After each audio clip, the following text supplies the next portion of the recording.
किसान भाइयों नमस्कार। आप देख रहे हैं किसान कल्याण मंच और आपका किसान कल्याण मंच पर एक बार फिर से स्वागत है।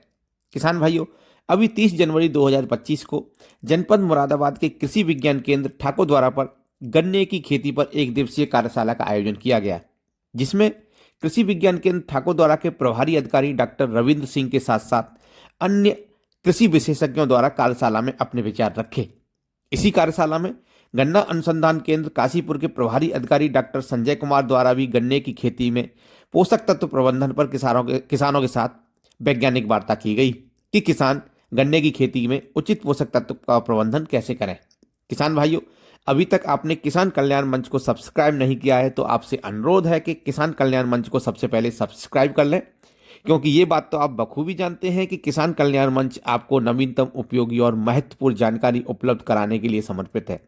तो आइए सुनते हैं आज की जानकारी डॉक्टर संजय कुमार, प्रभारी अधिकारी गन्ना अनुसंधान केंद्र काशीपुर को। उनका विषय है गन्ने की खेती में उचित पोषक तत्व प्रबंधन कैसे करें। मैं डॉक्टर संजय कुमार, गन्ना अनुसंधान केंद्र काशीपुर में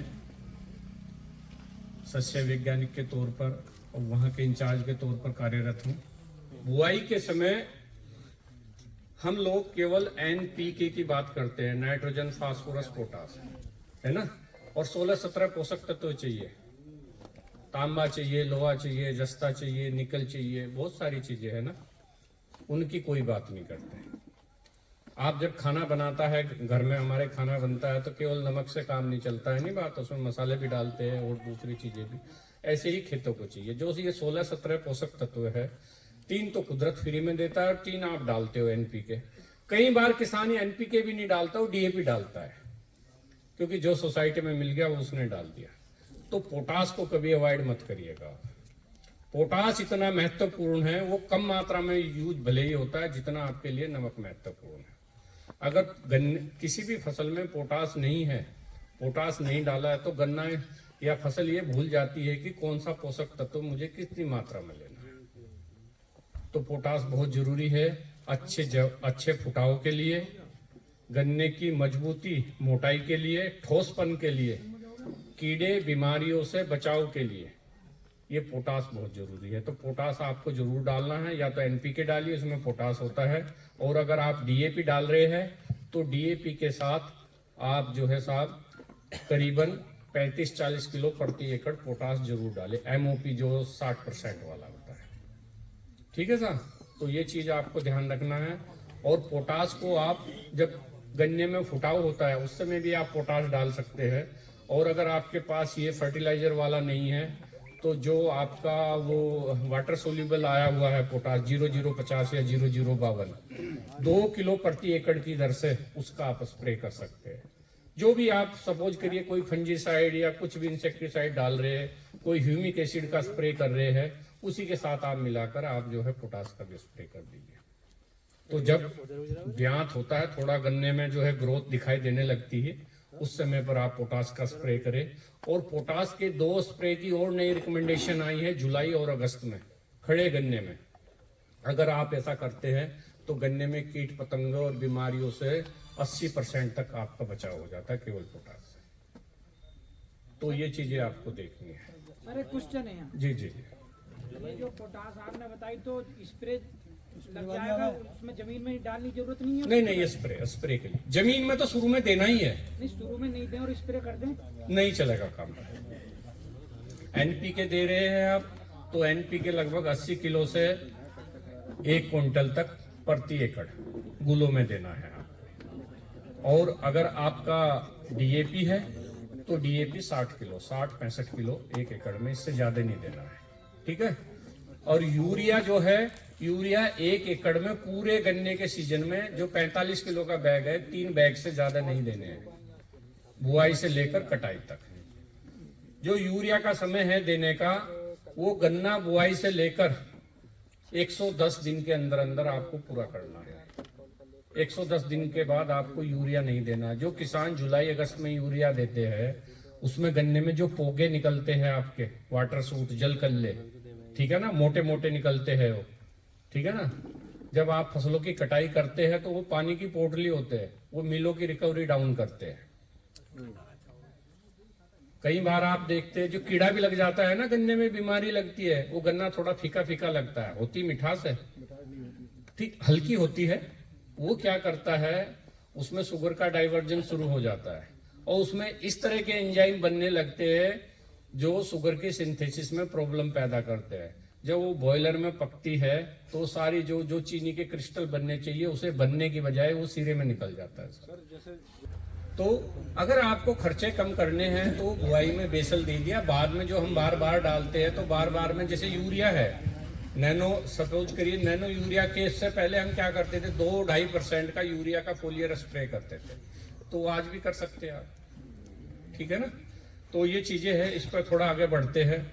तो फर्टिलाइजर जो करने हैं आपको, जितने जो मैंने माइक्रो न्यूट्रिएंट की बात करी, माइक्रो न्यूट्रिएंट जितने भी है वो आपको जब आप खेतों की जुताई करते हैं, लास्ट जुताई कर रहे हैं, उस समय पूरे खेत में बिखेर देना है, ठीक है साहब।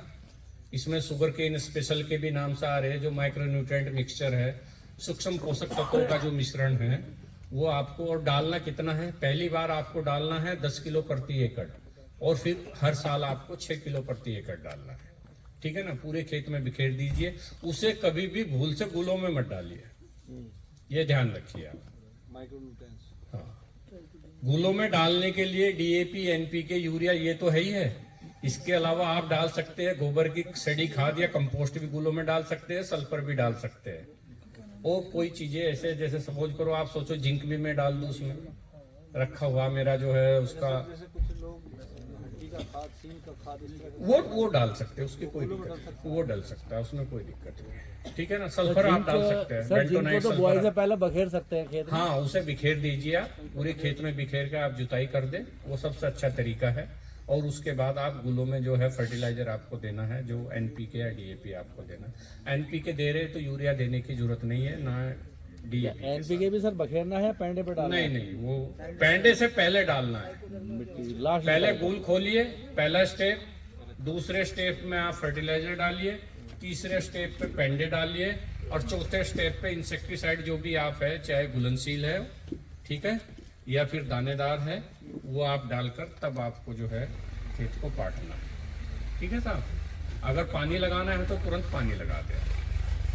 तो ये तरीका है। बाद में जैसे गन्ना आपका जमता जाता है, प्रक्रिया करते। एक और चीज़ मैं थोड़ी सी बताऊंगा, अभी जो है बहुत अच्छी रिसर्च तो बहुत सारी होती है कि गन्ने में जैसे कई बार कि किसान का उद्देश्य रहता है कि अच्छी पैदावार हो जाए, है ना, तो उसके लिए पोरी बढ़नी है, मोटाई भी बढ़नी है, लंबाई भी बढ़नी है। तो उसके लिए एक बायर कंपनी का बता रहा हूं मैं, और के भी आते हैं, इथरेल आता है, इथेफोन के नाम से, है ना, ठीक है ना, इथेफोन, इथरेल आता है, इथरेल, हाँ, इथेफोन या इथरेल आप याद रख ले, इथरेल भी याद रखेंगे तो आपके जो है ध्यान रहेगा, ठीक है साहब। तो इसमें डिप करना है, जैसे आप जब बेविस्टीन में जैसे डिप करते हैं, इसमें अगर पूरी रात भर आप भिगाते हैं बीज को तो उसका जमाव बहुत बढ़िया होता है, बहुत बेहतरीन जमाव होता है इसमें, ठीक है ना साहब। और ये ज्यादा नहीं डालना है, ज्यादा नहीं, 100 लीटर में 10 ml केवल, 100 लीटर में 10 ml डालना है, कोई ज्यादा उसकी जरूरत नहीं है, 10 ml, क्योंकि ये क्या है, ये प्लांट ग्रोथ रेगुलेटर्स है ना। तो ये इस तरह के हार्मोन्स है जो मतलब इनकी बहुत ही सूक्ष्म मात्रा जो है बहुत इफेक्टिव होती है, इसमें आप डुबाइए तो जमाव बहुत बढ़ता है, ठीक है साहब। दूसरे एक जिब्रेलिक एसिड आता है, ठीक है ना, जिब्रेलिक एसिड जो बाजार में लाएंगे वो जो है 1 ml का 1000वां भाग होता है, उसके अंदर 0.001% में ऐसे आता है, ठीक है ना। तो जो जिब्रेलिक एसिड है आपका एक जब फसल बड़ी हो जाए, ठीक है ना, उसका स्प्रे तब करना है। इथरेल का मैंने आपको बताया, सीड ट्रीटमेंट, पेंडो का ट्रीटमेंट जो 2 आंख के कटे हुए है वो डिप करने हैं, और जिब्रेलिक एसिड का गन्ने की खड़ी अवस्था में तो कब कब करना है, 3 स्टेज है, 90 दिन, 120 दिन और 150 दिन, ठीक है, 3 महीने, 4 महीने और 5 महीने। इस स्टेज पर जिब्रेलिक एसिड का आप स्प्रे करेंगे। एक ध्यान रखिए, जो बहुत सारे किसान भाई गलती करते हैं, जिब्रेलिक एसिड पानी में घुलनशील नहीं है, तो कई बार वो क्या करते हैं कि उसे खोली शीशी और सीधे पानी में ऐसे टंकी में डालकर चला देते हैं, घुला नहीं घुला वो नीचे बैठ जाता है। तो उसी के साथ एक और पाउच आता है, वो अल्कोहल बेस्ड पाउडर है, पहले उसे घोल लिया और फिर उसमें जिब्रेलिक एसिड घोल लिया, उसमें घुलेगा ये। जैसे पेंट होता है ना, पानी में नहीं घुलता, मिट्टी के तेल में घुलता है, तारपीन के तेल में, ऐसे ही उसे पहले उसमें घोलना पड़ता है। जब ये एक ही वैरायटी पे तो काम करेगा, खाली 14,201 पे नहीं बाकी तो सड़ जाएंगी।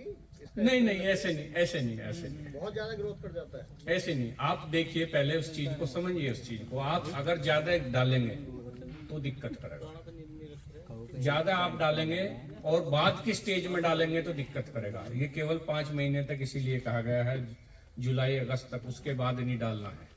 5 महीने तक स्टेज मैंने बताई है। जो ज्यादा बढ़वार वाली वैरायटी है, जिनमें इलोंगेशन बहुत ज्यादा है, जैसे 13,235 है आपकी, या फिर 15,023 है, उनमें आप एक करिए। जो छोटी है, जिनकी वृद्धि कम है, उनमें आप इस तरीके से बढ़ा सकते हैं, जिन किसानों की समस्या है, ठीक है ना। तो वो 1 एकड़ में स्प्रे के लिए 200 लीटर पानी चाहिए, और 200 लीटर पानी में 70 ml जो है ये जिब्रेलिक एसिड आपको डालना है, ठीक है। 1 एकड़ की डोज है 70 ml। 70 ml, ठीक है ना।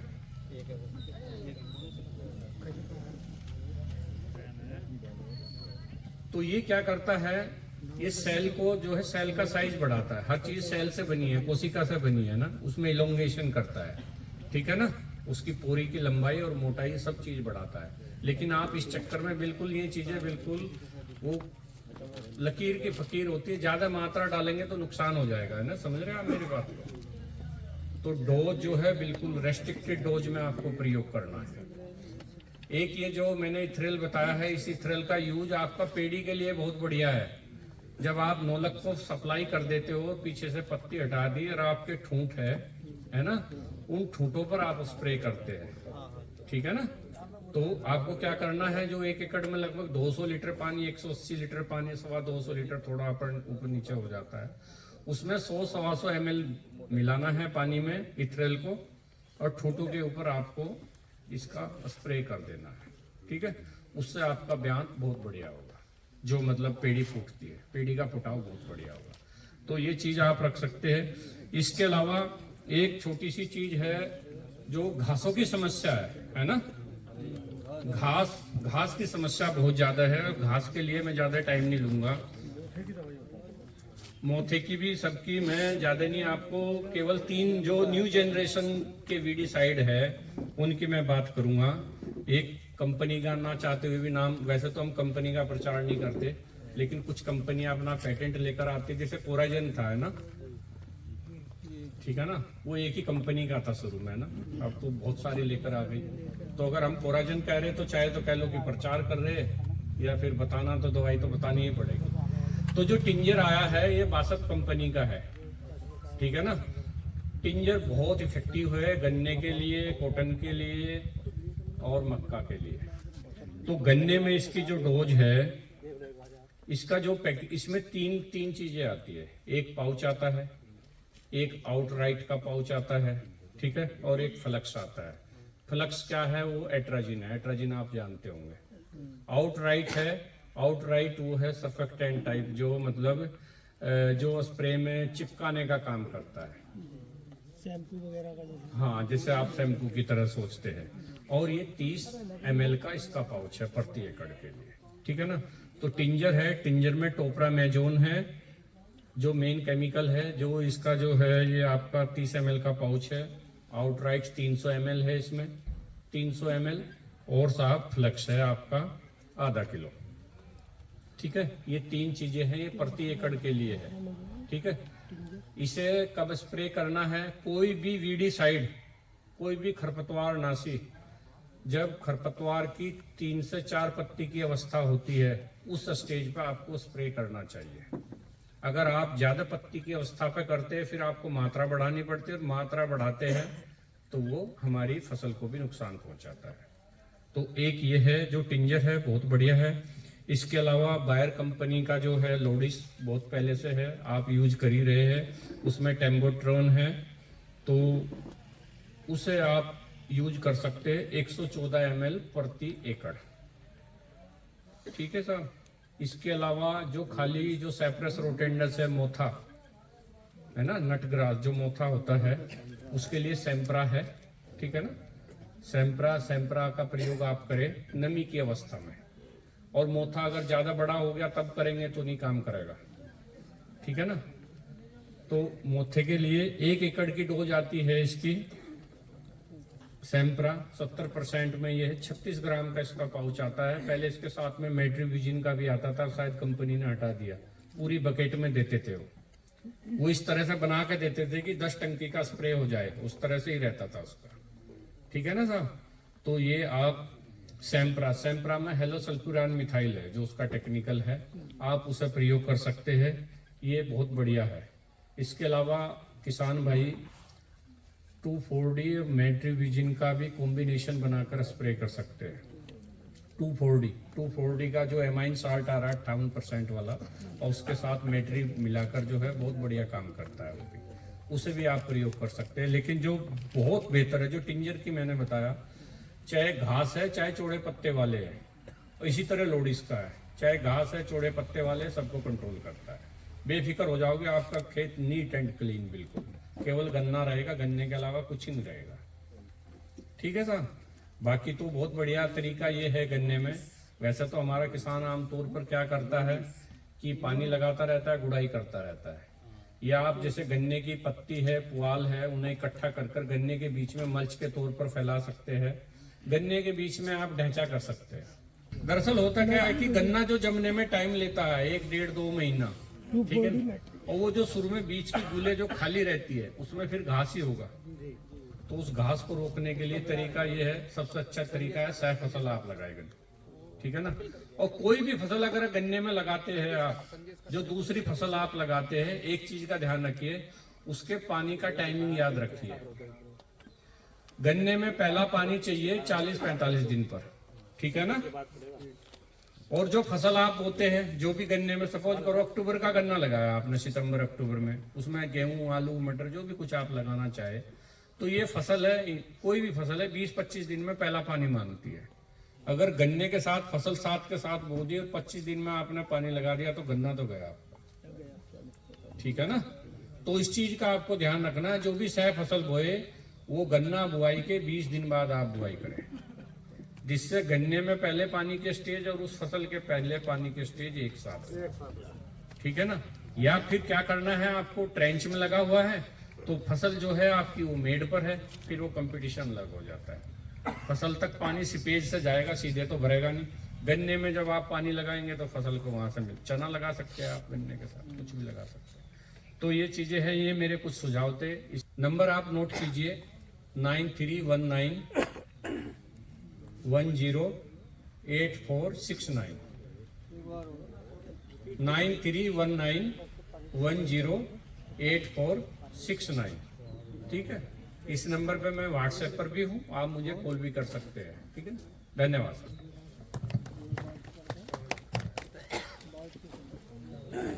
धन्यवाद सर।